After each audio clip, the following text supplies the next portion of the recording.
Hello everybody, আমি Biswajit and welcome to CodeScheme। আশা করি সবাই ভালো আছেন। তো আজ আমি কথা বলবো HTML প্রগ্রেস এলিমেন্ট নিয়ে। তাহলে চলুন শুরু করি।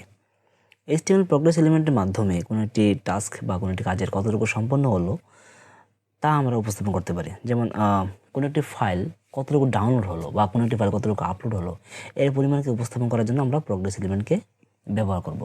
ওকে, তো প্রগ্রেস এলিমেন্টকে লেখার সিনট্যাক্স কি লিখবো,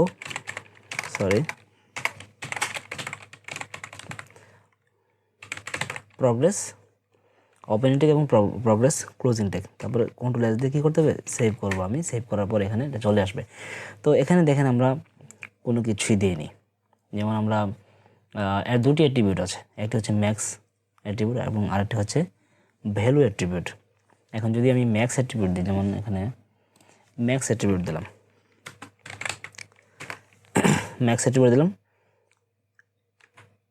100, ঠিক আছে। তার মানে বোঝা যাচ্ছে যে ম্যাক্স অ্যাট্রিবিউটের মাধ্যমে এখানে এই 100 পরিমাণ কাজ করতে হবে। যদি আমরা এর ভ্যালু না দিই তাহলে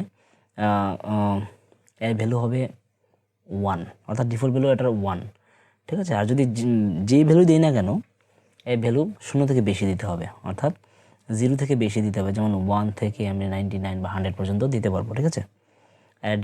এর ডিফল্ট ভ্যালু হচ্ছে 1, ঠিক আছে। আর আরেকটা অ্যাট্রিবিউট হচ্ছে ভ্যালু, ঠিক আছে। তো এর মান দ্বারা বোঝা যে কাজটি কতটুকু সম্পন্ন হয়েছে। এর মধ্যে যদি ধরেন যে আমি 10 দিই, তাহলে বুঝতে হবে যে 10 মানে 10 পরিমাণ কাজ সম্পন্ন হয়েছে। যদি এর পরিমাণ আমি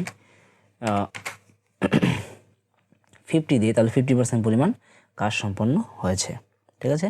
এর মান অবশ্যই 0 থেকে ম্যাক্স ভ্যালু পর্যন্ত দিতে হবে। যেমন এখানে ম্যাক্স ভ্যালু দিয়েছি আমি 100, এবং তাহলে 0 থেকে 100-এর মধ্যে যে কোনো পরিমাণ আমি দিতে পারবো, ঠিক আছে। আর যদি ম্যাক্স ভ্যালু না থাকে, যেমন কি আমি যদি ম্যাক্স ভ্যালু এখানে না দিই, ঠিক আছে, ম্যাক্স ভ্যালু না দিই, তাহলে এর পরিমাণ 0 থেকে 1-এর মধ্যে যে কোনো ভ্যালু হতে পারে, ঠিক আছে। যেমন আমি যদি এখানে 1 দিই, 1, তাহলে 100% কমপ্লিট দেখাবে। এখানে আমি সেভ করলাম, তাহলে এখানে 100% কমপ্লিট দেখাবে। যদি আমি এখানে 0.5 দিই, তাহলে 50% দেখাবে। যেমন এখানে 50% দেখাচ্ছে, ঠিক আছে। তো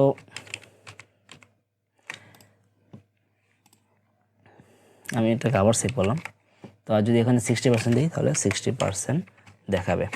যদি ধরেন যে আমি ভ্যালু না দিই, মানে এখানে কি ভ্যালু, আমি ভ্যালু কেটে দিলাম এবং এখানে কী করলাম, আমি সেভ করলাম, তাহলে দেখতে পাচ্ছেন যে এখানে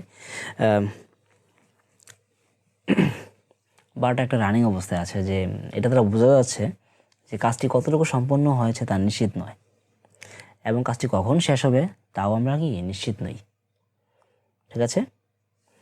এখন যদি আমি ভ্যালু দিয়ে দিই, ভ্যালু আমি যদি এখানে 10 দিই, তাহলে 10% সম্পন্ন হয়েছে।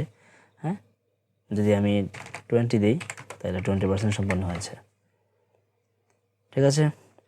এই হচ্ছে প্রগ্রেস এলিমেন্ট। আর একটা বিষয় হচ্ছে, প্রগ্রেস এলিমেন্টকে আমরা কি লেবেলের মাধ্যমে ব্যবহার করতে পারি। যেমন কি আমি যদি এখানে লেবেল দিই, লেবেল, ঠিক আছে। লেবেলের মধ্যে একটা ফর অ্যাট্রিবিউট থাকে, তার মধ্যে যে কোনো আমি যে কোনো কিছু লিখতে পারি। যেমন কি DOUNLOAD, ডাউনলোডেড দিলাম আমি, ঠিক আছে।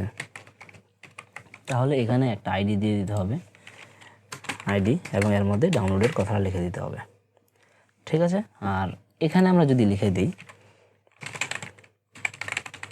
ডাউনলোডেড, হ্যাঁ, তাহলে এটা এখানে চলে আসবে। অথবা আমরা আরও একভাবে লেবেলকে ইউজ করতে পারি, সেখানে যে এর মধ্যেই লেবেল এলিমেন্টের মধ্যে আমি কি নেস্টেড আকারে কি প্রগ্রেস এলিমেন্টকে দিয়ে দিতে পারি।